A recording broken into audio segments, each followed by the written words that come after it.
아멘. 할렐루야. 오늘 이 시간도 거룩한 주일 예배 가운데 오신 여러분을 주님의 이름으로 환영하고 축복합니다. 지난 주간에는 제 6호 태풍 이 카눈이 처음으로 이 태풍이 보통 옆으로 이렇게 비슷하게 이렇게 대각선 방향으로 지나갔는데 이번에는 뭐 거의 처음이라고 할 수 있을 정도로 남쪽에서 북쪽으로 이 수직선으로 올라가는 그런 일도 있었습니다. 특별히 많은 우려를 했습니다만 보니까 대구 지역은 그래도 감사하게도 큰 피해가 많이 없었던 것 같기도 합니다. 하지만 군이라든지 경북 지역과 또 타 지역에서는 큰 피해를 당한 지역들도 있는 것 같습니다. 빠른 복구와 회복을 위해서도 여러분 기도하실 때 기도해 주시고 틈틈이 기도해 주시면 감사하겠습니다. 그리고 오늘부터는 다음 주일까지, 오늘과 다음 주일에는 두 번에 걸쳐서 좀 여러 가지 몇 가지 중요한 주제를 가지고 말씀을 좀 나누었으면 좋겠는데, 특별히 그 9월부터는 이제 우리가 좀 해야 될 사역들이 좀 많이 있습니다. 좀 감당해야 할 사역들이 많이 있는데 좀 열심을 내자, 좀 힘을 내자, 또 함께 하자라는 마음으로 좀 이렇게 하나님의 일을 잘 감당할 수 있도록 새롭게 믿음과 마음을 결단하고 시작할 수 있도록 그렇게 말씀을 나누고자 합니다. 여러분에게 새로운 믿음과 마음으로 결단하고 시작할 수 있는 은혜가 있기를 간절히 소망합니다. 오늘 이 시간에는 미지근한 신앙 습관 극복하기 첫 번째 시간으로 잠시 하나님의 말씀을 나누도록 하겠습니다. 여러분은 언제 많이 당황하십니까? 살다 보면 당황할 때가 참 많이 있지요. 예를 들면 아마 부부간에도 소통이 잘 되지 않거나 또 서로 사인이 맞지 않을 때에 그럴 수 있다라고 생각을 하는데요. 어떤 부부가 여러 사람과 함께 엘리베이터를 함께 탔습니다. 탔는데 문제는 갑자기 아내에게 신호가 오는 것이죠. 신호가 와서 이 아내가 이제 방귀가 나오려고 하는 것입니다. 도저히 참지 못하고 이 방귀를 뀌면서 남편에게 사랑해라고 이렇게 말을 했습니다.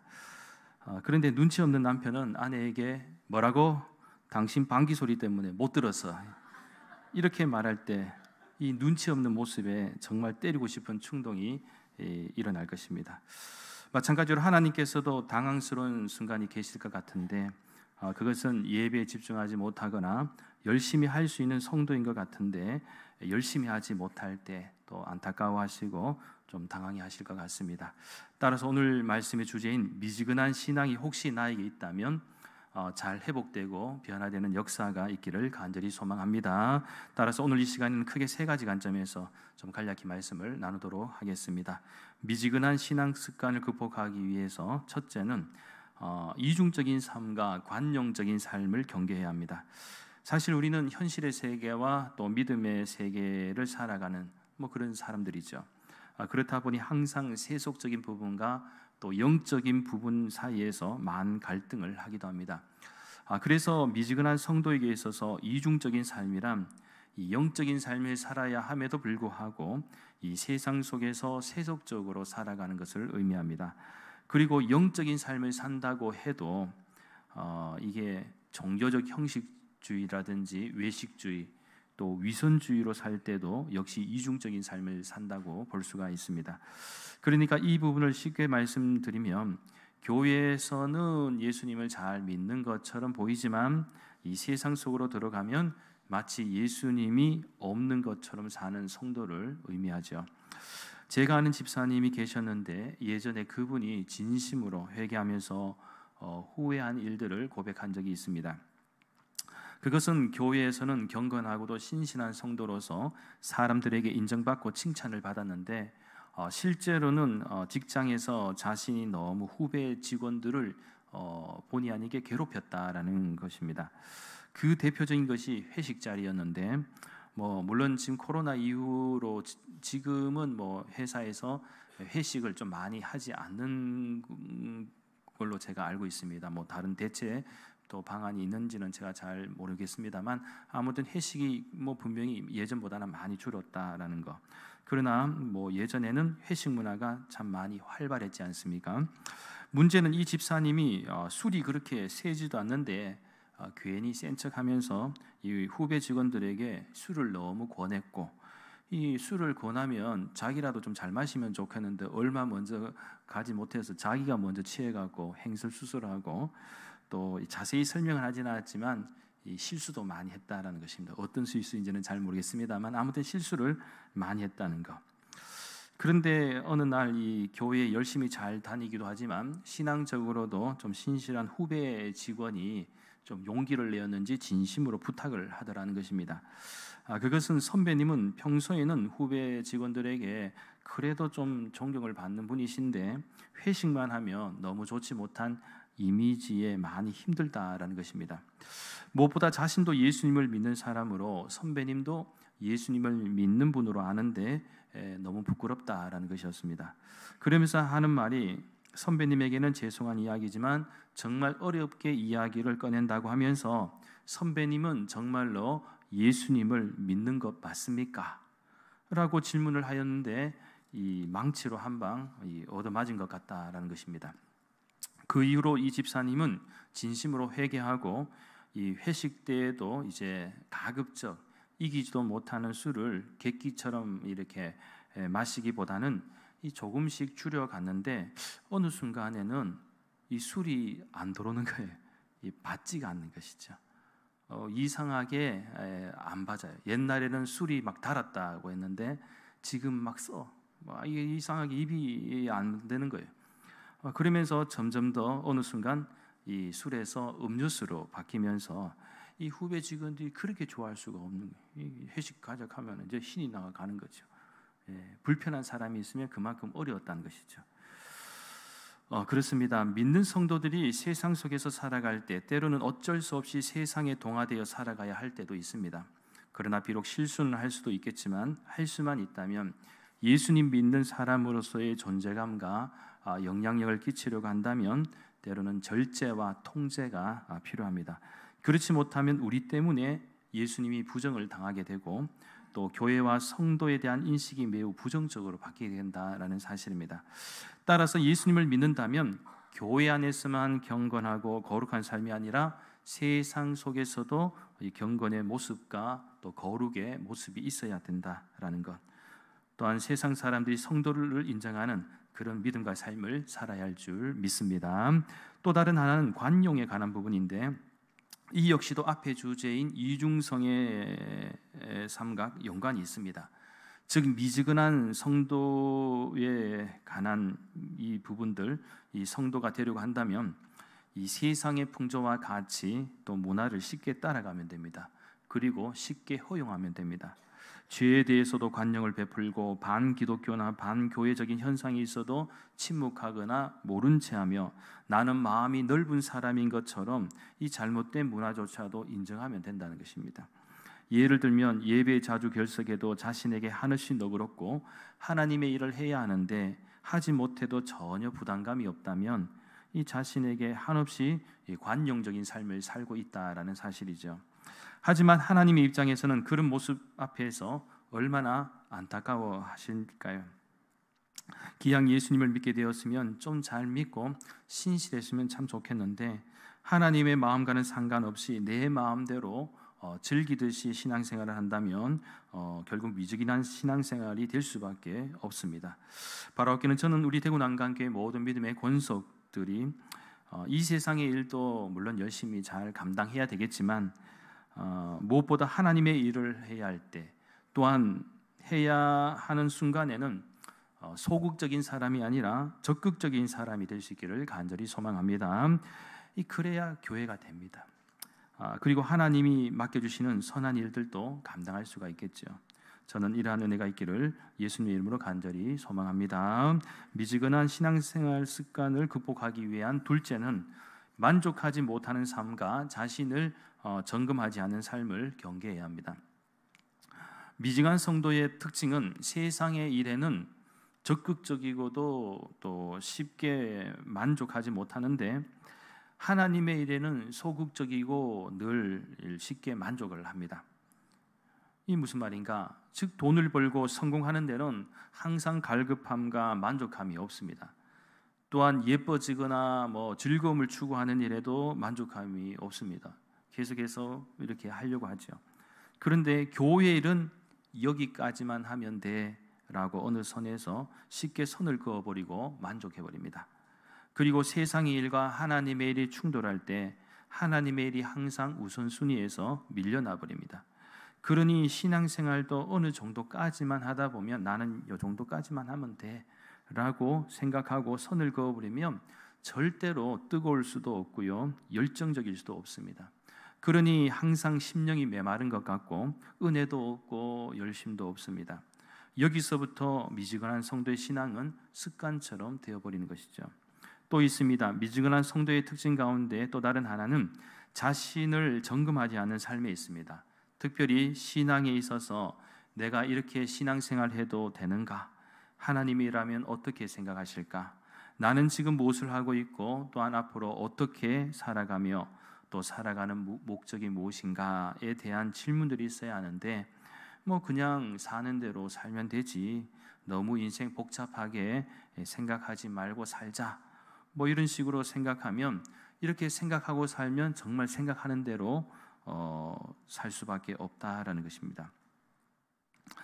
그런데 이 부분은 훗날 주님 앞에 섰을 때도 한번 생각해 보십시오. 우리가 만약에 주님 앞에 섰을 때에 야, 세상에 있을 때 너 뭐하고 왔어? 나를 위해서 한 일이 뭐냐라고 딱 얘기했을 때 야, 주님 저는 당당하게 주님 저는 이런 일을 했습니다. 주님을 위해서 전도도 열심히 하고 또 하나님의 일이라면 발벗고 앞장서서 정말 최선을 다했어요. 바쁜 와중에도 정말 열심히 하나님의 일에 최선을 다했습니다. 이렇게 당당하게 얘기할 수 있는 것과 좀 많이 바빠가고 좀 못했습니다. 열심히 하려고 했는데 환경과 상황이 도와주지를 않네요. 이런 식으로 많이 한다면 제가 볼 때는 하나님이 그렇게 하실 분은 아니시라고 생각하는데 엎어져. 우리 딱 1000년만 빠따 맞자 이래갖고 혹시 때린다면 얼마나 안타깝겠습니까? 물론 하나님이 그렇게 하실 분은 아니겠지만 솔직히 우리가 살아가는 세상에는 시간이 100년도 길게 느껴지고 1000년도 길게 느껴지는데 하나님의 영원한 시간에 비하면 1000년은 하루와 같다는 베드로의 고백이 있지 않습니까? 아무것도 아니게 하나님께는 내가 딱 1초만 때릴게 이렇게 했는데 우린 1000년 동안 맞을 수도 있다는 얘기죠. 하나님 앞에 하나님의 시간 개념과 우리의 시간 개념 영혼은 알 수 없다는 거. 물론 하나님이 그러실 분은 아니겠지만 만약에 또 그런 것도 있습니다. 우리가 정말 천국과 지옥을 믿는다라면 우리도 만약에 열심을 하지 못해서 이 죽어가는 영혼들이 지옥에 간다. 그리고 하나님이 우리에게 또 대위임도 주시고 대계명도 주시고 하셨는데 만약 내가 사랑하는 사람이 이 지옥에 가서 고통받는다. 그렇게 생각한다고 하면은 정신이 아찔하죠. 그래서 단테의 신곡을 보면 지옥편이 있습니다. 총 3편으로 나눠져 있는데 지옥편을 보시면요, 지옥 그 장면을 한번 보시면은 온갖 죄에 대한 그 지옥의 형벌이 있는데 그걸 보면요, 아이고 정신이 버쩍 듭니다. 너무너무 끔찍하게 설명이 잘 되어 있습니다. 그런데 만약에 우리가 죽어가는 영혼들, 내 주변에 사랑하는 사람들이 그냥 지옥에 가게 놔둔다면 그게 얼마나 안타까운 일이겠습니까? 그렇기에 저는 우리 대구 난강교회 모든 믿음의 권속들은 세상의 일에도 만족하지 못하는 것처럼 하나님의 일에도 만족함이 없기를 바랍니다. 하나님의 일을 할 때도 나는 여기까지만이라는 것이 아니라 적극적으로 할 수 있고 하나님을 기쁘시게 하고 주님의 몸된 교회를 건강하게 은혜롭게 성장케 하는데 도움이 될 수만 있다면 이 한 몸 정말 최선을 다해서 바치겠노라, 이런 마음으로 하면은 교회가 되죠. 또 교회가 되면 여러분의 가정도 하나님 복을 주십니다. 삶의 터전 가운데도 복을 주시죠. 열심히 하는데 왜 복을 안 주시겠습니까? 여러분 고민하고 고민하는 만큼 은혜가 되고 성장케 되어 있습니다. 또한 자기 자신에게 있어서 늘 하나님 앞에서 신실한 성도의 삶을 살아갈 수 있도록 말씀 안에서 자신을 돌아보고 어떻게 하면 하나님께 영광을 돌리고 신실한 성도의 삶을 살아가야 할지, 또한 세상 속에서 말씀을 따라 선한 영향력으로 살아가야 할지를 고민할 때 고민하는 만큼 하나님께서 들어 사용하실 줄 믿습니다. 저는 이러한 은혜가 우리 대구 난강교회 모든 믿음의 권속들에게 있기를 간절히 소망합니다. 미지근한 신앙 습관을 극복하기 위해서 마지막 셋째는 듣기만 하는 삶과 소극적인 기도의 삶을 경계해야 합니다. 여러분이 평생에 한 번쯤은 가지고 놀았던 그 놀이 가운데 팽이가 있지 않습니까? 팽이. 아마 팽이를 가지고 놀지 못하신 분들은 그냥 참고만 하시면 될 것 같은데, 팽이가 회전할 때, 그죠? 회전할 때는 서가 있습니다. 그런데 팽이가 회전하지 못할 때는 어떻게 됩니까? 넘어지죠. 팽이가 서 있는 순간에는 회전하고 운동 에너지로 인해서 이렇게 회전을 할 때가 유일하게 서 있을 수가 있습니다. 그런데 회전하지 못하고 운동 에너지가 약해지면 결국 넘어지게 됩니다. 이러한 팽이의 원리처럼 어쩌면 우리의 신앙도 그런 것 같습니다. 운동 에너지로 회전할 때만 비로소 똑바로 설 수 있는 팽이처럼 성도의 믿음도 운동력이 있어야만 하나님의 자녀로 설 수가 있고 승리할 수가 있습니다. 그렇다면 믿음의 운동력은 어떻게 얻어진다는 것입니까? 바로 이 예를 들면은 팽이 같은 경우에는 스스로 이렇게 회전하거나 서지 못합니다. 누가 해줘야 됩니까? 사람이 탁 던지고 난 뒤에 계속 쳐야 되죠. 쳐야지 돌아갑니다. 마찬가지로 하나님의 말씀이 우리가 운동하게 하고 또 회전하게 하고 할 수 있도록 하나님의 말씀으로 우리를 자꾸 채찍질하는 것이죠. 그러니까 믿는 성도가 자꾸 믿는 성도답게 살려고 하면은 하나님의 말씀의 그 채찍질 앞에서 우리가 계속 맞아야 되는 거예요. 말씀을 운동력 있게 맞아야 되는. 그래서 하나님의 말씀이 중요하고 두 번째는 기도인데요. 기도는 무엇입니까? 하나님의 말씀으로 자신을 치지 않으면 때로는 넘어질 수밖에 없습니다. 넘어질 때에 요청하는 것이 바로 하나님 저 좀 때려주세요. 빨리 좀 일어설 수 있도록 돌아갈 수 있도록 제대로 살 수 있도록 좀 이렇게 때려주세요. 팽이처럼 운동력 있게 살게 해주세요라고 요청하는 것이 바로 기도라는 것이. 그래서 믿는 성도에게 있어서 하나님의 말씀과 기도는 거대한 두 기둥처럼 우리의 믿음을 지탱하는 데 굉장히 중요한 요소라는 것입니다. 그런데 미지근한 성도의 특징은 하나님의 말씀을 듣기만 하고 거기서 끝이 나는 거예요. 거기서 그냥 아하 예 그리고 끝이에요.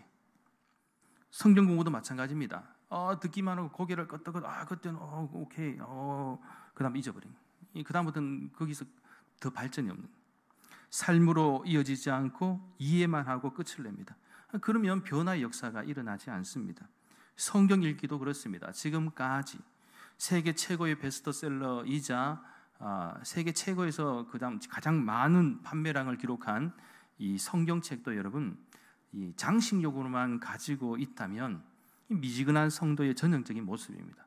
즉 성경책을 폼으로 가지고 다니는 것이 아니라 그저 책장이나 집안 어느 곳에 전시용으로 놓여 있는 것이 아니라 읽어야죠. 읽어야지 그것이 말씀이 우리에게 양식이 되는 것입니다. 그래서 야고보 사도도 행함이 없는 믿음은 죽은 믿음이라고 말씀을 했지 않습니까? 행함이 있는 믿음이 되기 위해서는 말씀을 듣는 것에서 읽는 것에서 끝나는 것이 아니고 이해하는 것에서 끝나는 것이 아니라 삶 속에서 실천하기 위해 어떻게 하면 하나님의 말씀이 생명력 있게 우리 삶에 적용할 수 있을까? 그렇게까지 우리가 노력을 해야 된다는 거예요. 따라서 하나님의 자녀가 되고 백성이 된 성도는 세상 속에서 선한 영향력과 말씀의 권세를 가지고 살려고 한다면 하나님의 말씀을 듣기만 하고 끝나는 인생이 아니라 세상 속에서 열심히 부딪히며 믿음으로 싸워야 한다. 믿음으로 싸워야 돼요. 아니면 계속해서 지는 인생을 살 수밖에 없습니다. 예를 들면 세상 속에서 열심히 사는데 살다 보면 때로는 어려운 순간 문제와 위기가 올 수 있잖아요. 그런데 그 문제와 위기 앞에서 도무지 하나님의 말씀도 생각나지 않고 하나님의 은혜가 생각나지 않으면요 계속해서 지는 인생을 살 수밖에 없다는 것입니다. 그렇기에 성공한 성도의 특징이 무엇입니까? 바로 하나님의 말씀이 늘 양식이 되고 내 몸속에서 영양분이 되어서 이것이 어려운 순간 왔을 때에도 이겨낼 수 있는 힘이 되는 것, 능력이 되는 것이죠. 하나님의 말씀으로 자신의 마음과 생각을 잘 다스리고 지혜롭게 분별하며 주어진 현실 속에서 어떻게 하면 하나님의 말씀으로 이것을 잘 해결해 나갈 것인가. 그렇지 못한 성도는 그저 세상의 방식과 방법을 따라서 분별력도 없고 오직 감정과 이성에만 의존한 채 해결하려고 한다는 것입니다. 특별히 여기서 중요한 것은 적극적인 기도가 중요한데 미지근한 성도는 소극적인 기도도 할 수밖에 없어요. 하나님의 그 그 말씀과 능력과 또 기도의 능력과 역사를 믿는다고 하면서도 현실 앞에서 늘 소극적인, 항상 애매한 입장에 서 있는 것이죠. 그러면 능력이 나타나지 않습니다. 역사가 나타나지 않겠죠. 그래서 미지근한 삶을 위한 찬송이 있습니다. 우리 찬송 364장, 내 기도하는 그 시간, 그 찬송 유명하죠. 부르자는 게 아닙니다. 안 펴셔도 됩니다. 막 펴시려고 또 부르자 할까 봐 그러시는데 제가 한번 불러드리겠습니다. 개사에서 한번 들어보세요. 내 기도하는 3분간 그때가 가장 지겹다. 이 세상 근심 걱정에 휘말려 주께 나가서 내 진정 갖고 싶은 것 간단히 대충 아뢰고 큰 불행 당해 슬플 때 불평과 원망하리라. 아멘 하면 안 됩니다. 안타깝죠. 이것만 봐도 여러분 듣기만 해도 숨이 막히고 이 미지근한 성도의 전형적인 모습을 잘 표현한 것 같습니다. 이제 말씀을 정리합니다. 하나님은 오늘 또 신실한 믿음의 성도 한 사람을 찾고 계십니다. 그렇기에 신실한 성도가 되려면 미지근한 신앙 습관을 가진 성도가 되면 안 되고 늘 하나님 앞에서 뜨겁고 열정적이며 적극적인 성도가 되어야 할 줄 믿습니다. 그래서 오늘 본문의 말씀에서 사도 바울이 강조한 것처럼 부지런하여 게으르지 말고 열심을 품고 주를 섬기는 은혜가 있어야 할 줄 믿습니다. 바라옵기는 미지근한 신앙 습관 극복하기 위해서 첫 번째 시간, 오늘 주신 말씀 세 가지를 꼭 기억하십시오. 이중적인 삶과 관용적인 삶을 경계해야 한다는 것과 만족하지 못하는 삶과 자신을 점검하지 않는 삶을 또한 경계해야 한다는 것, 나아가 듣기만 하는 삶과 또 소극적인 기도의 삶을 경계해야 한다는 사실을 꼭 기억하면서 미지근한 신앙 습관을 극복하여 보다 하나님께 인정받고 또 사람들에게 칭찬받는 신실한 성도의 삶이 될 수 있기를 간절히 소망합니다. 그래서 이러한 신실한 일꾼들을 통해서 앞으로도 우리 대구 난강교회가 하나님의 일을 잘 감당함으로써 날마다 부흥 성장하는 복된 교회가 될 수 있기를 예수님의 이름으로 간절히 축원합니다. 기도드리겠습니다. 거룩하신 하나님, 코로나 팬데믹 이후 예전보다 더 나태해지고 미지근한 신앙이 되어버린 저희들의 심령을 붙잡아 주시고 오늘 주신 말씀처럼 이중적인 삶과 관용적인 삶을 경계하고 또한 만족하지 못하는 삶과 자신을 점검하지 않는 삶을 경계할 뿐만 아니라 나아가 듣기만 하는 삶과 소극적인 기도의 삶을 넘어 날마다 하나님 앞에서 신실함으로 뜨거운 열정으로 그리고 적극적인 믿음의 자세로 하나님의 일을 잘 감당함으로써 하나님을 기쁘시게 하며 하나님의 일을 잘 감당하는 우리 대구 난강교회와 모든 믿음의 가정들이 되게 역사하여 주시옵소서. 감사드리며 모든 말씀 거룩하신 예수님의 이름으로 간절히 기도하옵나이다. 아멘.